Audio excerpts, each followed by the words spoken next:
je suis Chantal Fort, je suis anthropologue médicale et je m'occupe des aspects sociaux et culturels de la médecine et des systèmes de médecine.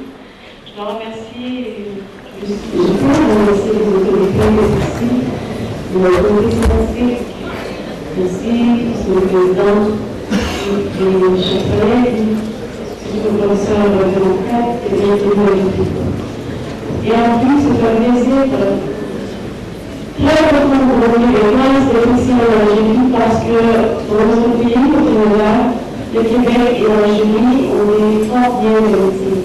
La communauté algérienne, qui ont porté la solidarité, toujours chez les Québécois, les amis, parce que les différences culturelles ou religieuses ou peu importe, nous partageons beaucoup de valeurs communes et dans nos histoires et dans ces événements. Peut-être réussir à nous rapprocher. Donc, ça va un petit peu, je vais revenir comme je l'ai fait, on va pas obligé de tourner les deux.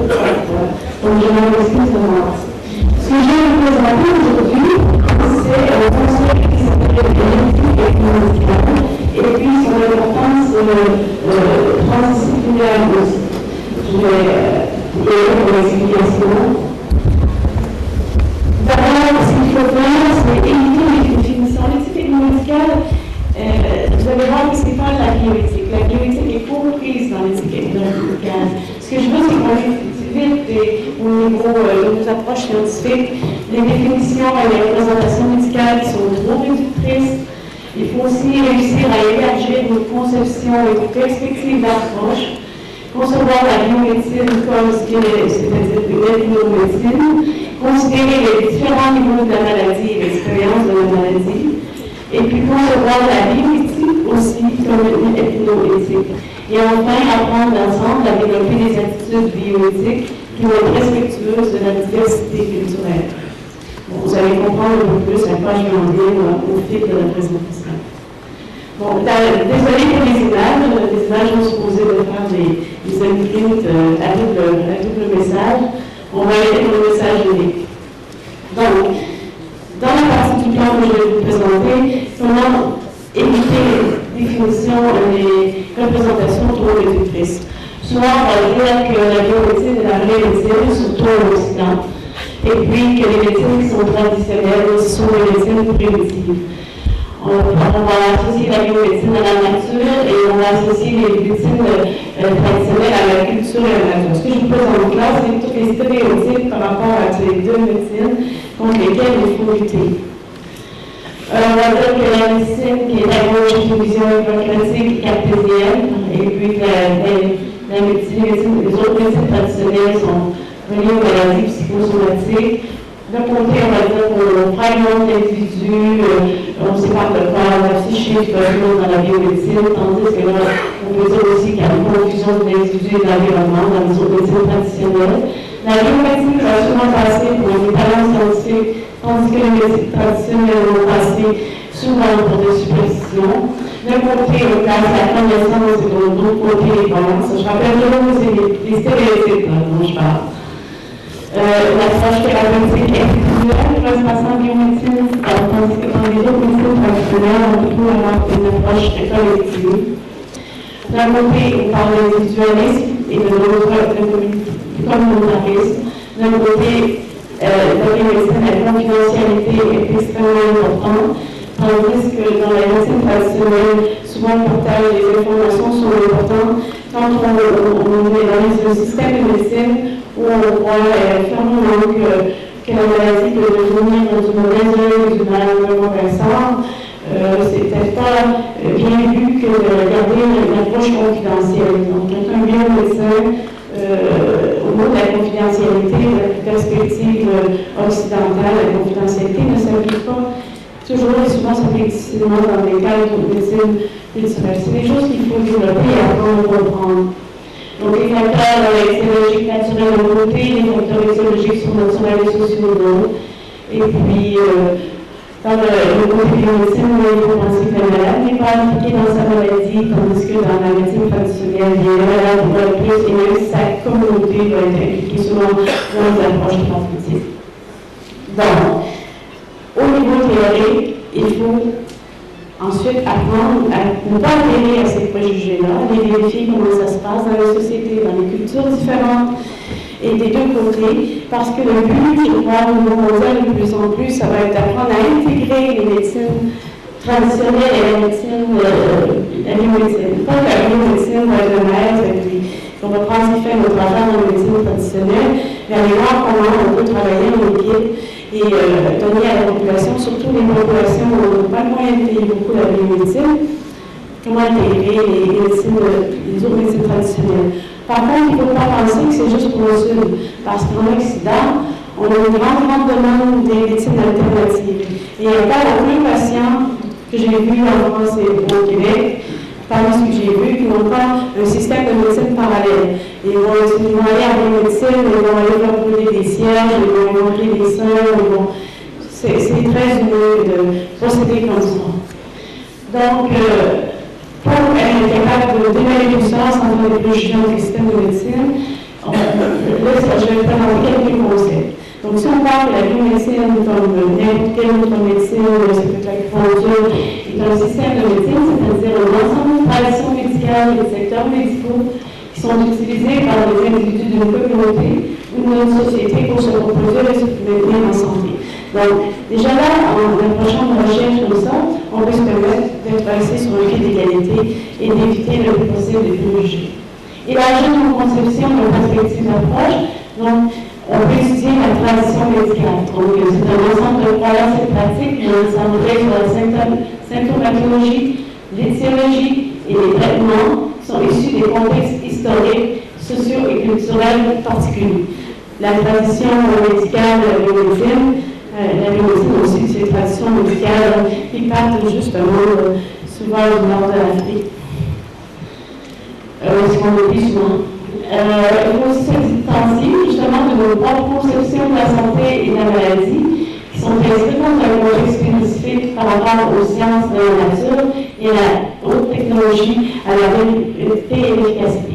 Donc ça, c'est l'esprit occidental de la biomédecine. Donc c'est des concepts et des façons de se représenter la médecine qui sont très positives, qui ont fait leur preuve. Il faut juste être conscient qu'on est dans un système de représentation qui est bien s'est développé dans une culture particulière. Donc ici, ce qu'on peut dire, c'est que la biomédecine est un système de médecine et qui fait partie de la médecine traditionnelle occidentale. Donc la biomédecine est une ethnomédecine comme n'importe quelle autre médecine traditionnelle. Donc l'ethnomédecine serait à la fois au sens large, c'est à la fois l'étude de la perception de la santé et de la maladie, et l'étude des démarches concrètes que ces perceptions vont entraîner au sein d'un groupe donné. Déjà, si on part dans cette perspective pour étudier ou pour savoir surtout les biomédecins qui ont rapport avec leurs patients, qui vont avoir un autre système de médecine plus traditionnel, je vais donner des exemples tout à l'heure. Déjà, la personne, le patient, ce qu'on peut voir, c'est se sent beaucoup plus respecté. Et non dans un trop grand rapport de force où le médecin et le biomédecin est le grand maître du savoir et que nous, on arrive avec nos croyances, puis on n'a aucune connaissance qui sont valorisées ou valables. Donc, on est mieux de se taire et ne pas trop parler. Le patient n'ose pas dire ce qu'il vit. Donc, l'ethnomédecine va s'intéresser aux croyances médicales, au traitement thérapeutique, aux descriptions de la maladie, au contexte dans lesquels ils apparaissent.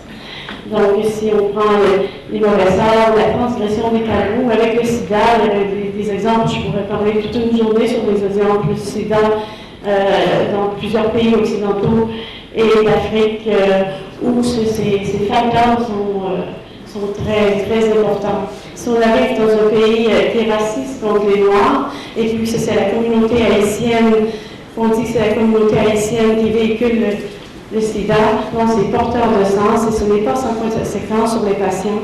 Et parce qu'on ne s'occupait pas beaucoup quand le sida était seulement attribué en Occident aux homosexuels et aux haïtiens. On les laissait plutôt mourir, il n'y avait pas des sommes incroyables investies dans la recherche. Quand on a eu des vedettes, des chefs d'État qui ont été aussi atteints du sida, vous regarderez, vous vérifierez comment la recherche a augmenté. Donc, les contextes dans lesquels la maladie apparaît est très important. Donc, avec une mission de médecine, on n'entend pas uniquement les pratiques et les croyances qui sont autres revoit texte primitive, mais surtout tout comportement relatif à la maladie ou au traitement. C'est ce que je viens de vous donner comme exemple pour le sida. Donc, en se dégageant de l'idée que les systèmes de médecine autres que biomédicaux sont inférieurs ou inefficaces, parce que vous savez, en anthropologie, on s'est rendu compte que pour qu'un système de médecine perdure dans le temps, c'est-à-dire que ce soit le chamanisme, l'herborisme, tout ça, pour que le système de médecine perdure dans le temps, il faut au moins qu'il y ait 75% de résultats. Je ne parle pas ici nécessairement de guérison, comme on pourrait l'entendre dans le sens de biomédecine, mais de résultats. Donc, c'est très bien aujourd'hui avec l'effet placebo, avec les thérapies par le rire, avec le support de la communauté, qu'il y a beaucoup de facteurs autres que bio qui entrent dans la guérison. Donc, moi, ce que je propose, c'est une méthode aussi pour pouvoir étudier ces phénomènes. Donc, il faut partager notre savoir-faire biomédical, savoir-faire les communautés culturelles chez lesquelles nous intervenons et développer une éthique biomédicale que je propose qui serait respectueuse de la diversité culturelle, qui partage, et ça c'est un concept important, un même espace thérapeutique. Je vais donner la définition de l'espace thérapeutique tel que en anthropologie médicale. C'est sûr que c'est une anthropologie médicale nord-américaine. Je vais à la place à donner de l'expansion au concept que je vous présente. D'ailleurs, c'est pour ça que je le présente. Donc, l'espace thérapeutique se réussit comme l'ensemble des groupes, des ressources, des pratiques, des savoirs et des représentations aussi, des symboles dont toute société dispose pour faire face aux problèmes de l'entretien de la vie et de son maintien dans un but soit implicite ou explicite de bien-être et de la santé. Mon postulat de base aussi, pour présenter ou réfléchir ou suggérer des recherches à ce niveau théorique, c'est qu'il n'y a encore aucun système de médecine qui peut tout guérir. Donc, si un jour on trouve un système médical qui va tout guérir, bien, ce sera désuet ce que je présente. Mais pour l'instant, il n'y en a pas. Donc, le respect, je crois, va être la base principale des recherches qu'on pourrait faire à ce sens. Donc, on peut comparer les systèmes de médecine, non seulement en termes d'opposition aussi, mais surtout en termes de ressemblance et de complémentarité. Je ne pourrais pas vous en dire beaucoup plus sur ce que je vais raconter, mais je sais qu'au Sénégal, il y avait l'ONG Prométra, qui a réussi dans un petit village dont j'oublie le nom, à intégrer les biomédecins, les tradipraticiens, les herboristes, les exorcistes et tout ça dans un même village. Et ils sont conduits d'un protocole commun. Donc, quand un patient arrive, il peut aller faire des analyses de sang, il peut aller voir un médecin, il peut aller voir un exorciste, un herboriste, il peut aller voir, tout dépend des praticiens qui sont là, mais tout le protocole thérapeutique du patient est fait en commun. Donc, je crois que là, c'est la prochaine étape de mes études, un exemple de fonctionnement à aller vérifier et apprendre. Pour vous donner un peu des comparaisons, comment on peut fonctionner, que ce soit dans la biomédecine ou les autres médecines traditionnelles, il y a toujours un patient ou un groupe de personnes qui va aller consulter. Ça, c'est pareil dans tous les systèmes de médecine. Donc, soit qu'on va avoir un biopraticien ou un praticien, ça c'est toujours commun, et il y a toujours un modèle explicatif de la maladie. Je vais donner des exemples.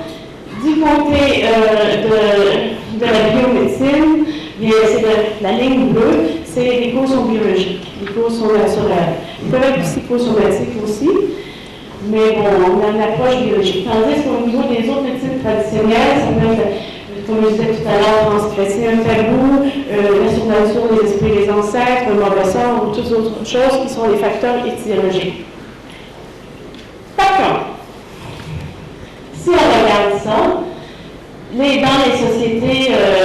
les sociétés où on a la biomédecine, comme je vous disais tout à l'heure, il y a tout le temps, soit on va consulter un voyant, on va faire le pendule, on va voir un herboriste ou toutes les médecines alternatives. C'est pas vrai que l'Occident, c'est juste la biomédecine. Et c'est pas vrai non plus que les médecines traditionnelles, c'est juste de la surnature. C'est aussi l'herborisme, il y a des savoir-faire, il y a des pratiques qui sont fortement exploitées d'ailleurs par les compagnies pharmaceutiques, qui prouvent que dans tous les systèmes de médecine, il y a une part spirituelle et il y a une part naturelle. Dans tous les cas, peu importe le système, il y a toujours un diagnostic qui est posé et une démarche thérapeutique qui est entreprise. Dans le cas de la biomédecine, on va aller vers une démarche thérapeutique qui va faire plus de la nature de la biologie, tandis que dans les autres systèmes, le patient et la communauté est beaucoup impliqué dans l'apport thérapeutique des patients ou du patient. Aussi, quand on fait des recherches pour essayer d'intégrer ou de mettre en rapport pour le patient, il faut toujours, je fais une parenthèse, il faut toujours se rappeler pour qui on travaille. Peu importe quel type de praticien nous sommes ou vous êtes, il faut toujours se rappeler pour qui. Donc, est-ce que c'est pour notre notoriété? Est-ce que c'est pour assumer notre pouvoir? Ça fait toujours un petit peu partie parce que ce sont des grands pouvoirs que ceux de soigner, de guérir et de supporter. Mais c'est le patient en bout de ligne qui est important dans mon sens. Mais pour étudier ce patient, il faut le comprendre aussi dans un contexte individuel, c'est-à-dire qu'est-ce que l'individu vit, son âge, son groupe, sa position dans une société selon qu'il est d'une famille ou d'une ethnie, un homme, une femme et un enfant. Considérer quel accès aux soins il peut avoir selon ces types-là. Le niveau microculturel, ce patient-là, il est dans quelle ethnie, qu'est-ce qu'on croit, l'origine du corps, de l'âme, c'est une chose qui est importante de savoir quand on fait une approche thérapeutique. Et le niveau macroculturel, qui est celui de la politique et de l'économie, où on a beau avoir des connaissances extraordinaires en biomédecine ou peu importe si les praticiens sont en train de développer au niveau mondial quelque chose d'extraordinaire aussi, si on n'a pas les moyens ou les volontés politiques de le faire, mais ça cause un problème. Donc, un patient, ce n'est pas toujours un individu, c'est un groupe social qui est intégré dans le patient et c'est un espace politique et économique dans lequel ce patient-là va recevoir ses soins. Pour remettre en question aussi l'université, on parle de bioéthique, je pense que c'est bien important, mais ça s'appelle bioéthique, une éthique pour la médecine biologique, ce qui est merveilleux, ce qu'il faut développer dans tous les pays. Mais je trouvais justement que c'était un phénomène culturel aussi. Comme je parlais de médecine, ça vient d'une culture. C'est basé sur des valeurs rationalistes et objectivistes qui sont propres à la culture occidentale. Et ce sont des normes qui ne sont pas applicables partout et à tout le monde. Donc, c'est pour ça qu'il faut considérer les valeurs sociales et morales qui sont intrinsèques aux autres systèmes médicaux en leur situant, comme je disais tout à l'heure, dans notre contexte. Donc, qu'est-ce que serait une éthique ethnomédicale? Je pense que ce serait important c'est voir la bioéthique, c'est beau, mais il faudrait aussi voir dans d'autres systèmes de médecine, c'est quoi le rapport privilégié thérapeute-patient? Ce sont quoi les codes de conduite? Ce sont quoi les codes de respect? À quoi un patient, mettons, en acupuncture, s'attend d'un praticien en acupuncture? Je pense qu'il faut aller comme scientifique chercher toutes ces connaissances-là si on veut vraiment parler d'éthique. Mais on ne peut pas dire bioéthique pour ces approches. Alors pourquoi pas une éthique ethnomédicale qui va utiliser les comportements moraux, selon les approches thérapeutiques et les sociétés dans lesquelles. Donc respecter la diversité culturelle des systèmes de médecine, tenir compte des traditions médicales, assurer une coexistence bénéfique des systèmes médicaux, s'intéresser aux normes morales qui sous-tendent ces systèmes, développer des attitudes éthiques qui sont respectueuses des individus et des communautés, et aussi développer des modèles théoriques et méthodologiques qui vont être plus généralisants et ouverts. Donc pour ça, il faut délaisser la croyance aux valeurs absolues de la biomédecine et la bioéthique, non pas quand on pratique, mais quand on compare et quand on veut travailler avec des gens, il faut essayer d'éviter de se placer en situation de trop de supériorité. Donc, se détacher des normes qui vont relever de l'universalisme ou de relativisme inconditionnel et développer, j'aime bien le mot attitude plus que normes, il faut développer des normes, mais aussi où les normes ne peuvent pas agir, où les lois ne peuvent pas agir, parce que les normes et les lois sont très puissantes, mais elles ne sont pas non plus applicables dans tous les systèmes. Peut-être penser des codes d'attitude éthique, d'approche à l'autre, qui pourraient nous aider à aller plus loin là où les limites de la bioéthique nous placent. Donc, considérer que les attitudes des patients devant la maladie aussi et les thérapeutes sont influencés par les traditions médicales. Si moi, je suis quelqu'un d'Afrique centrale et j'ai le sida, et puis que dans ma population, dire que j'ai le sida, c'est dire que j'ai eu une relation sexuelle avec une ethnie qui je n'ai pas le droit d'avoir, que j'ai eu une relation sexuelle avec un animal, ou que j'ai causé des torts aux ancêtres, ou à un autre village voisin.